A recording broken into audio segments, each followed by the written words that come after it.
Hello दोस्त, welcome to my YouTube channel super खिलाड़ी of physics. तो हम लोग अभी तक ऑप्टिक्स का लेक्चर नंबर 1 ऑप्टिक्स का सारा इंट्रोडक्शन और अगले लेक्चर में बात किए थे। तो आज हम लोग स्टडी करने वाले हैं ऑप्टिक्स का लेक्चर नंबर 2।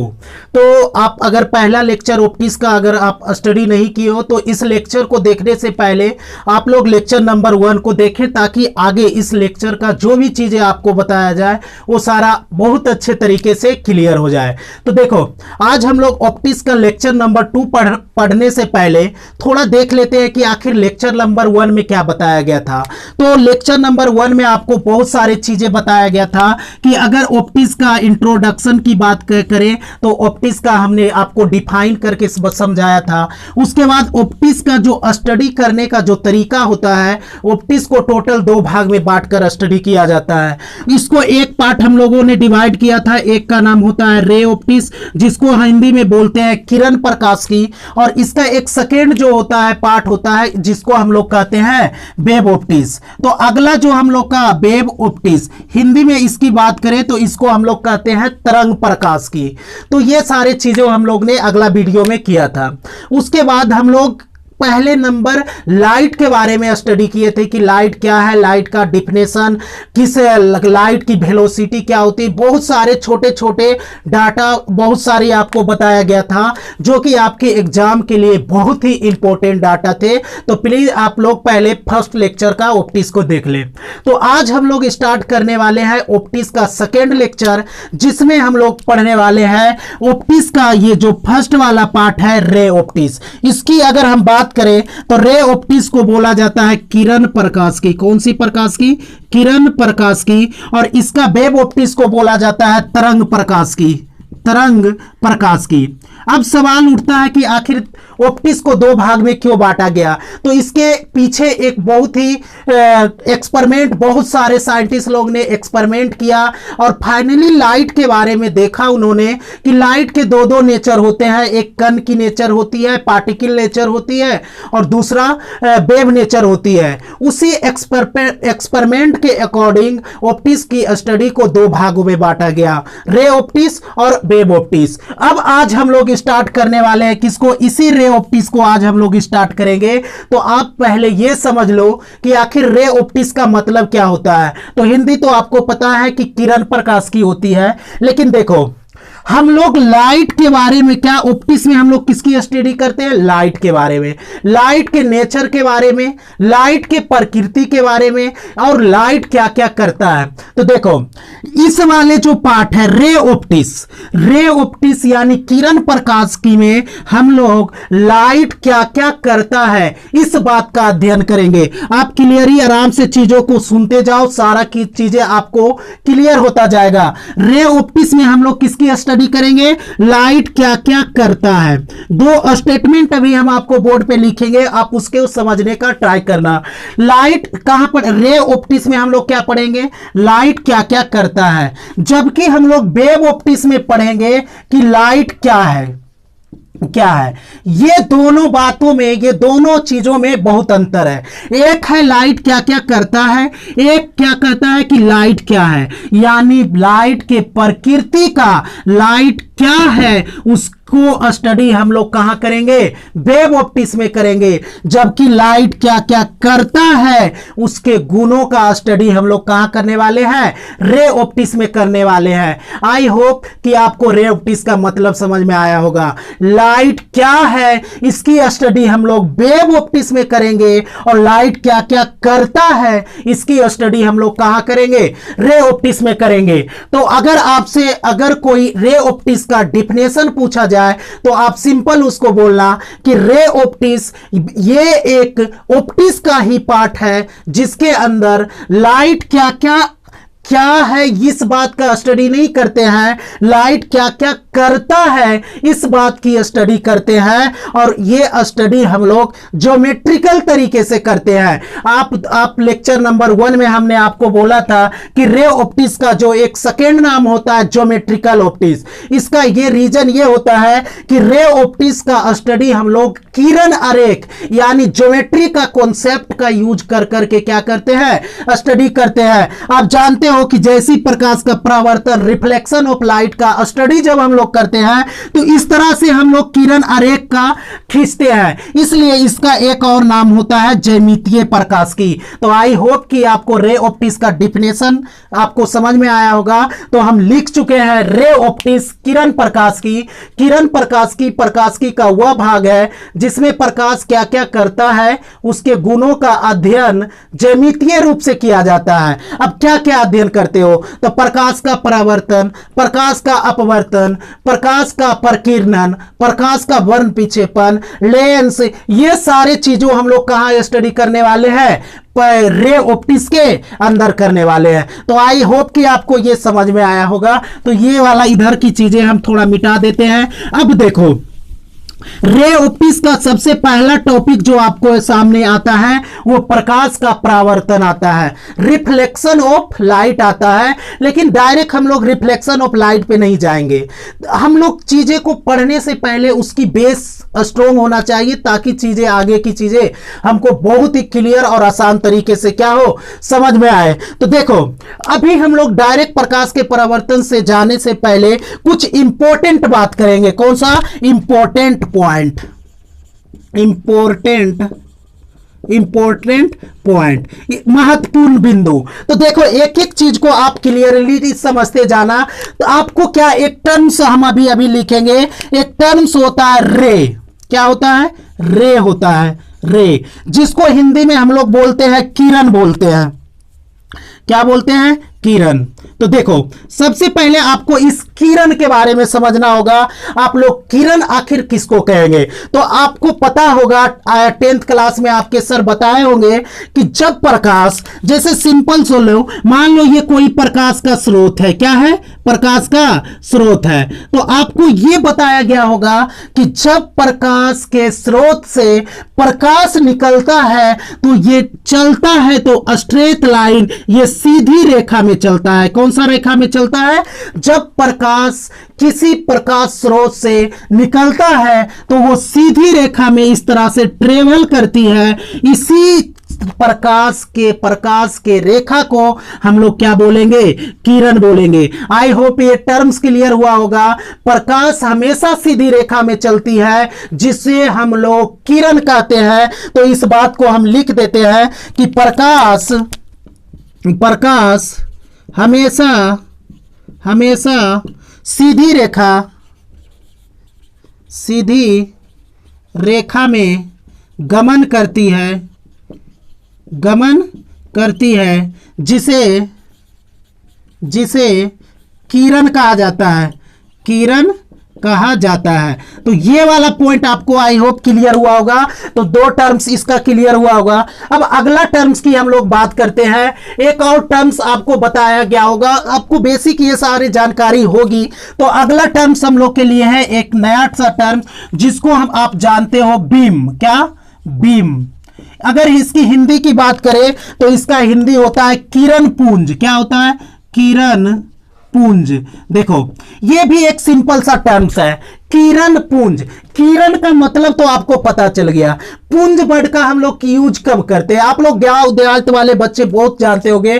पुंज वर्ड का यूज तब हम लोग करते हैं जब किसी बहुत सारे चीजें को एक जगह पे एकत्रित कर देते हैं, एक स्थान पे जमा कर देते हैं, तब हम वहां पर क्या पुंज वर्ड का क्या करते हैं, टर्म्स का यूज करते हैं। तो यहां किरण पुंज का मतलब क्या हुआ, तो देखो यहां किरण पुंज का मतलब क्या हुआ कि जब मान लो लाइट स्रोत, प्रकाश के स्रोत से, प्रकाश स्रोत, ये क्या है, प्रकाश स्रोत। आपको पता है कि जब कहीं पे प्रकाश स्रोत रहती है तो उससे ना तो एक रे निकलता है ना दो रे, कई रे, सारा रे इस तरह से क्या होता है, निकलता है। इस तरह से बहुत सारे रे अपने चारों तरफ क्या होता है, निकलता है। इसी किरण को देखो, अगर एक रे रहेगा तो इसको सिंपल हम लोग किरण बोलेंगे, लेकिन यहां पे किरणों का समूह है तो इन किरणों के समूह को ही हम लोग किरण पुंज बोलेंगे। क्या बोलेंगे, किरण पुंज बोलेंगे। अगर एक से अधिक किरण आपस में कहीं पे होता है तो किरणों के उस समूह को हम लोग क्या बोलते हैं, किरण पुंज बोलते हैं। तो आपको क्लियर हुआ होगा। हम इसका डिफिनेशन लिख देते हैं कि किरणों के समूह को, किसका, किरणों के समूह को, किरणों के समूह, समूह को किरण पुंज, किरण पुंज कहा जाता है, कहा जाता है। किरणों के समूह को किरण पुंज कहा जाता है। फॉर एग्जाम्पल अगर हम बात करें, फॉर एग्जाम्पल, तो मान लो ये कोई प्रकाश का स्रोत है। ये प्रकाश स्रोत का मतलब होता है कि उससे क्या हो रहा होगा, प्रकाश निकल रहा होगा, उससे क्या हो रहा होगा, लाइट निकल रही। मान लो अगर ये कोई प्रकाश स्रोत है तो इससे अगर बहुत सारे रे टर्मिनेट हो रहा होगा, बहुत सारे किरण अगर निकल रहा होगा, तो इन किरणों के समूह को ही हम लोग क्या बोलेंगे, किरण पुंज बोलेंगे। तो ये भी आपका क्लियर हुआ होगा। अब आपको पता होगा कि ये किरण पुंज टोटल 3 प्रकार के होते हैं। कितने प्रकार के होते हैं, तो हम फिर से एक बार बीम के बारे में लिखते हैं। बीम, ये बीम के बारे में आपको बताया गया होगा कि ये बीम टोटल 3 प्रकार के होता है। तो अभी हम एक एक कर का नाम लिखते हैं। एक होता है कन्वर्जिंग, कन्वर्जिंग बीम। कौन सा बीम, कन्वर्जिंग बीम। दूसरा होता है diverging, diverging beam, converging beam. Converging beam को हम लोग हिंदी में बोलते हैं अभिसारी किरण पुंज। कौन सा किरण पुंज, अभिसारी, अभिसारी किरण पुंज, अभिसारी किरण पुंज। और डाइवर्जिंग बीम को हम लोग बोलते हैं अपसारी किरण पुंज। कौन सा, अपसारी, अपसारी किरण पुंज। और एक तीसरा जो आपका होता है पैरेलल बीम होता है, जिसको हम लोग, ये हम लोग के लिए फर्स्ट, ये हमारा सेकेंड, और तीसरा जो हम लोग का होता है पैरेलल बीम होता है। कौन सा बीम होता है, पैरेलल, पैरेलल बीम होता है। तीसरा हम लोग के लिए कौन सा होता है, parallel beam, parallel beam, parallel beam. Hindi में बात करें तो इसका होता है समानांतर किरण, किरण, सॉरी, समानांतर किरण पुंज। तो ये किरण पुंज यानी बीम, किरणों के समूह को हम लोग किरण पुंज कहते हैं। किरण पुंज टोटल 3 प्रकार का होता है, कन्वर्जिंग बीम, डाइवर्जिंग बीम, और एक होता है पैरेलल बीम। अब थोड़ा इसके बारे में थोड़ा हम लोग समझ लेते हैं, तो आपके ये बोर्ड थोड़ा यहां पे समझते हैं चीजों को। तो देखो, पहला हम लोग का है कन्वर्जिंग बीम, जिसको अभिसारी किरण पुंज कहते हैं। तो कन्वर्जिंग बीम के केस में क्या होता है, पहला के बारे में समझते हैं। Converging, converging beam, converging beam. तो देखो, पहला के बारे में समझते हैं कि अगर मान लो कहीं से प्रकाश क्या हो रहा होगा, प्रकाश कहीं से भी आ रहा होगा। मान लो ये कोई एक पॉइंट है, कौन सा, ये वाला कोई एक पॉइंट है। अगर ये वाला पॉइंट पे प्रकाश कहीं से भी आ रहा होगा और आकर मान लो जितना भी प्रकाश आ रहा होगा, इस पॉइंट पे क्या हो रहा होगा, इस पॉइंट पे सारा का सारा इस पॉइंट पे आके क्या हो रहा होगा, मिल रहा होगा। अगर प्रकाश के किरणें किसी एक बिंदु पे जाकर टर्मिनेट होता है, एक बिंदु पे जाकर मिलता है, तो उसको हम लोग बोलते हैं अभिसारी किरण पुंज। तो हम लोग इसका डेफिनेशन लिख सकते हैं कि किरणों, यदि प्रकाश की किरण एक बिंदु पर आकर, एक बिंदु पर आकर मिलती है तो उसे अभिसारी किरण पुंज कहा जाता है। कैसा पुंज कहा जाता है, अभिसारी किरण पुंज कहा जाता है। अगर नहीं आपको नजर आ रहा है तो आप देख हमारे बातों को सुनकर लिख लोगे कि कन्वर्जिंग बीम उसको कहेंगे कि जब प्रकाश की किरण किसी एक पॉइंट, एक बिंदु मात्र पे आके मिलता है, तो इसको हम लोग कैसा, अभिसारी किरण पुंज कहते हैं। तो अब बोर्ड पे जगह नहीं है, अब एक बार हम चीजों को रफ करेंगे। उसके बाद बच गया हमारे पास डाइवर्जिंग यानी अपसारी किरण पुंज, और एक बच गया पैरेलल किरण पुंज। तो उसके बारे में हम लोग समझेंगे। तो आप लोग अगर स्क्रीनशॉट लेना चाहते हो तो बोर्ड पे हम साइड होते थोड़ा, आप स्क्रीनशॉट ले। तो आप चीजों को आप कर चुके होंगे। तो अब हम इस चीज को पूरा रब करते हैं। तो देखो, ये एक एक चीज को आप कॉपी में पॉइंट करते चल जाना है, ताकि जब जिस दिन आपका ऑप्टिक्स खत्म हो तो उस दिन एक आपका बहुत ही हैवी आपके सामने एक ऑप्टिक्स का नोट्स हो, और आपकी जो भी एग्जाम में क्वेश्चन आएगी इसी नोट्स के आप आउट नहीं जाएगा क्वेश्चन। प्लीज आप चीजों को अच्छे तरीके से एक एक चीज जो भी आपको बताया जा रहा है उस चीजों को आप क्या करो, कंप्लीट करते जाओ। तो अभी कन्वर्जिंग बीम हम लोग कंप्लीट हो गया। अगला हम लोग का है डाइवर्जिंग। क्या होता है? Diverging. Diverging diverging diverging beam, जिसको हम लोग बोलते हैं अपसारी किरण पुंज। कौन सा? अपसारी किरण पुंज। तो देखो, अपसारी किरण पुंज का मतलब समझो। डाइवर्जिंग कन्वर्जिंग में क्या हो रहा था कि प्रकाश किसी एक पॉइंट पे आके मिल रहा था, तब हम उस समय बोले थे कि ये प्रकाश का अभिसारी किरण पुंज है। लेकिन अब अपसारी किरण पुंज में जस्ट इसका अपोजिट होगा कि मान लो ये कोई पॉइंट है, अगर ये कोई प्रकाश स्रोत है, क्या है? सोर्स ऑफ लाइट है। सोर्स ऑफ लाइट यानी प्रकाश का क्या है? स्रोत है। अगर प्रकाश कहीं इस लाइट से निकल रहा है और निकल कर पूरी फैलती जा रही है, क्या हो रहा है? फैलती जा रही है, यानी इस तरह से निकलना प्रकाश और इस तरह से अपना फैलती चली जा रही है, तो इसको हम लोग बोलेंगे अपसारी किरण पुंज। कैसी किरण पुंज? यानी किरणों का वैसा समूह जिसमें प्रकाश के सभी किरणें एक बिंदु से निकलकर फैलती चली जाती है, तो उसको हम लोग अपसारी किरण पुंज कहते हैं। अगर बात रही डिफिनेशन लिखने का, तो हम लिख सकते हैं कि किरणों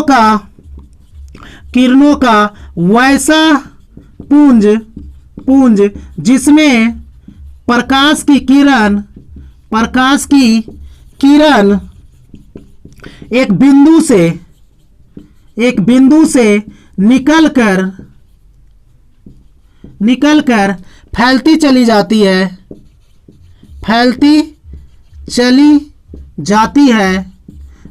है, तो उसे अपसारी किरण पुंज कहते हैं। कौन सा? अपसारी किरण पुंज कहा जाता है। तो ये आपका क्लियर हुआ होगा। अब लास्ट बचा हम लोग के लिए, ये सेकेंड नंबर था डाइवर्जिंग, और ये हमारे पास बचा कौन सा? Parallel beam. पैरेलल बीम, जिसको हम लोग कहते हैं समानांतर किरण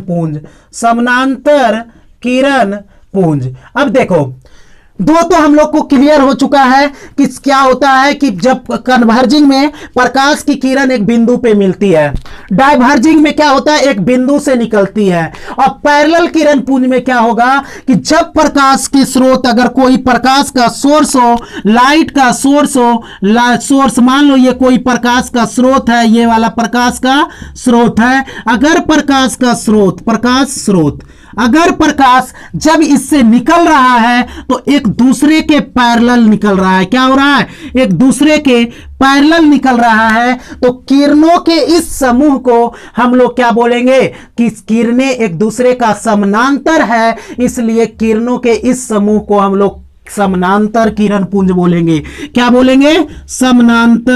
समानांतर किरण पुंज बोलेंगे। क्या बोलेंगे? समानांतर किरण पुंज। अगर डिफिनेशन की बात हो तो सिंपल तरीके से हम लोग लिख सकते हैं कि किरणों का वैसा पुंज या पुंज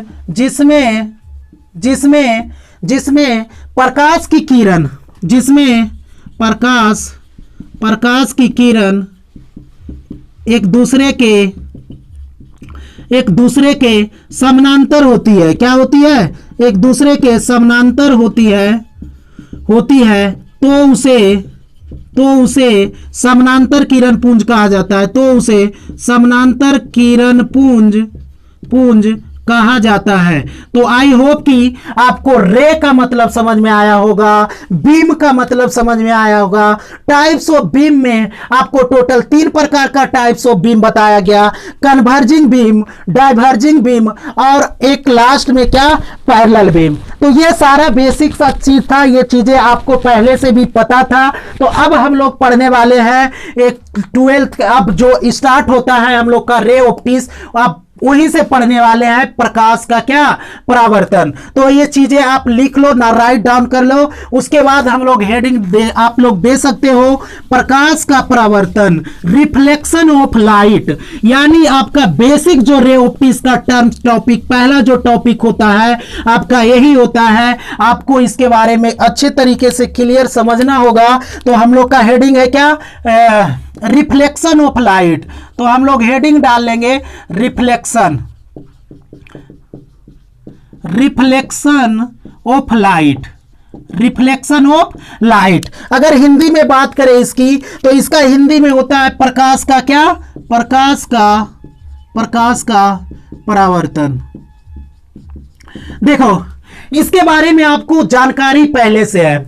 अगर आप बहुत सारे अगर रद्दी सा बुक पढ़ोगे तो देखो, प्रकाश का परावर्तन का मतलब आप जानते हो कि अगर प्रकाश किसी भी ऑब्जेक्ट पे, किसी भी प्रकाश स्रोत से अगर निकल रहा है प्रकाश और किसी भी ऑब्जेक्ट पे टकराया, तो टकराने के बाद जिधर से प्रकाश आया उधर ही लौट गया। तो in this phenomenon of called is reflection of light, यानी अगर प्रकाश जिस माध्यम से आया, माध्यम टर्म्स का यहां मतलब है, अगर हवा से आया तो हवा में लौट गया, अगर पानी से आया तो सतह से टकराने के बाद पानी में ही लौट गया, अगर कांच से आया तो कांच से सतह पे टकराने के बाद कहां लौट गया, कांच में ही लौट गया। तो इसको पूरे घटना को फिजिक्स में हम लोग प्रकाश का परावर्तन कहते हैं। अगर बहुत सारे आप बुक पढ़ोगे तो एक उसमें टर्म कि चिकना सतह से, कौन सा, चिकना सतह पे प्रकाश पड़ता है तो पड़ने के बाद वो लौट जाता है,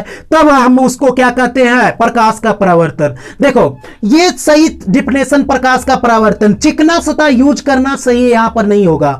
चिकना, देखो प्रकाश का परावर्तन का सिर्फ एक ही मतलब होता है कि अगर प्रकाश, जैसे यहां पे बहुत सारे लाइट्स हैं, तो अगर इस बोर्ड पे लाइट पड़ रहा होगा, यानी इधर से लाइट आया और बोर्ड पे पड़ा, अब पड़ने के बाद इधर ही लौट गया, तो हम इस प्रोसेस को हम लोग क्या कहेंगे, प्रकाश का परावर्तन कहेंगे। यानी प्रकाश जिस माध्यम से आया उसी माध्यम में लौट गया। तो हम लोग सिर्फ प्रकाश का परावर्तन का मात्र एक बात को ध्यान रखना है कि कोई भी सतह हो, रफ सरफेस हो, चिकना सरफेस हो, अगर उसके ऊपर प्रकाश पड़ा और जिधर से प्रकाश आया उधर ही चला गया, तो इस ही घटना को हम लोग क्या कहेंगे, प्रकाश का परावर्तन कहेंगे। तो आपको ये चीजें डिफिनेशन समझ में आया होगा। तो अब हम लोग प्रकाश का परावर्तन का परिभाषा लिखते हैं। तो प्रकाश के परिभाषा लिख सकते हैं कि जिस माध्यम से प्रकाश की किरण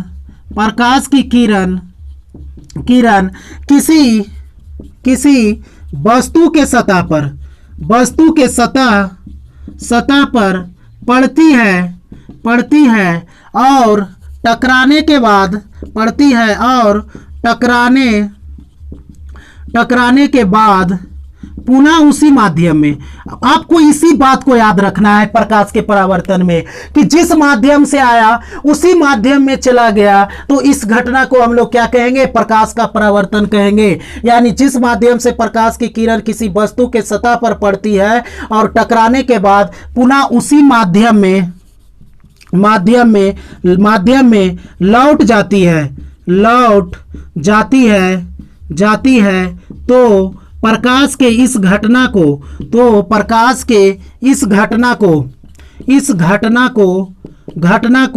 प्रकाश का परावर्तन कहा जाता है। तो प्रकाश के इस घटना को प्रकाश का क्या कहा जाता है, परावर्तन कहा जाता है। तो आपको डिफिनेशन देखो क्लियर हुआ होगा। अब हम लोग इस प्रकाश का परावर्तन का डायग्रामेटिकली हम लोग क्या करेंगे, स्टडी करेंगे। यानी रे ऑप्टिक्स, ज्योमेट्रिकल ऑप्टिक्स इसका नाम है। इसलिए हम लोग अब क्या किरण अरे को खींच खींच कर हम लोग क्या करेंगे, स्टडी। तो हम आपको देखिए, अब हम आपको क्या समझाने के ट्राई, डायग्रामेटिकली प्रकाश के परावर्तन को हम लोग समझने का कोशिश करते हैं। जैसे मान लो अगर ये कोई सरफेस है, हम थोड़ा स्केल एक ढूंढ लेते हैं, उसके बाद चीजें आपके लिए बहुत इजीली हो जाएगी।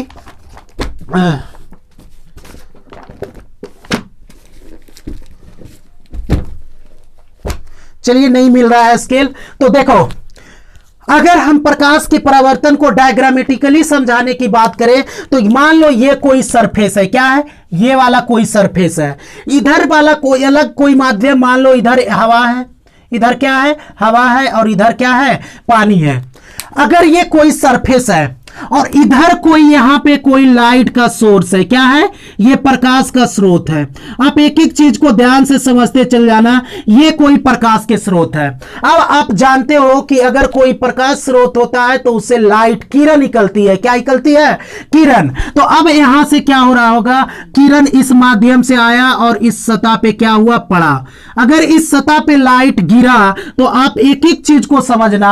अब प्रकाश का परावर्तन चूंकि हम लोग स्टडी कर रहे हैं, तो प्रकाश का परावर्तन का मतलब होता है जिस माध्यम से आया उसी माध्यम में जाएगा। तो जिस पॉइंट पे ये वाला लाइट पड़ा, अगर उसी माध्यम में लौटाना है तो सबसे पहले जिस पॉइंट पे ये लाइट गिरा है उसको हम लोग वहां से एक हम लोग क्या ड्रॉ करेंगे, एक अभिलंब, एक नॉर्मल ड्रॉ करेंगे। क्या ड्रॉ करेंगे, तो इस तरह से देखो, ये वाला हमारा नॉर्मल का काम करेगा। अभी कौन किसको क्या कहेंगे, एक एक पॉइंट को डिटेल में हम लोग डिस्कस करेंगे। तो देखो, ये हो गया नॉर्मल। अब प्रकाश इधर से आया, सतह से टकराया, अब टकराने के बाद हवा, देखो हवा, ये माध्यम हवा से आया, अगर हवा में ही चला जाए तो इस प्रोसेस को ही हम लोग क्या कहते हैं, प्रकाश का क्या कहते हैं, परावर्तन कहते हैं। तो आपको आई होप कि ये क्लियर हुआ होगा कि प्रकाश जिस माध्यम से आया उसी माध्यम में क्या हुआ, चला गया। यानी हवा से आया तो हवा में क्या हुआ, चला गया। अब बहुत सारे टर्म्स यहां पर हम लोग थोड़ा नामकरण करते हैं। मान लो इसका नाम ए रख लो, इसका नाम ए, इसका नाम ओ, और इसका नाम क्या रख लो, बी।